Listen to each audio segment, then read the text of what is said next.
Hi friends, இந்த செடியோட பேர் என்னன்னு தெரிஞ்சா நீங்கள் கமெண்ட் பாக்ஸில் கமெண்ட் பண்ணுங்க.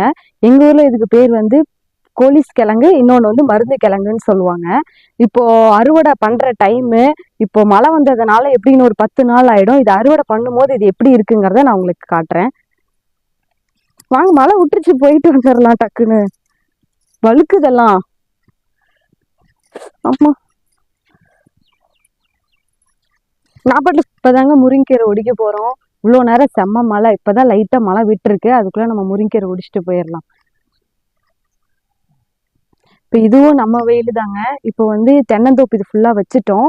தென்னந்தோப்பு மட்டும் சும்மா இருக்கக்கூடாது அப்படிங்கிறதுனால இதில் வந்து நாங்கள் எள்ளு வச்சுருக்கோம். ஒரு களை வெட்டியாச்சு. இப்போ அடுத்தது தண்ணி கட்டுற டைமில் மழை வந்துட்டு எங்களுக்கு ஃபுல்லாக தண்ணி கட்டின மாதிரி ஆயிடுச்சு.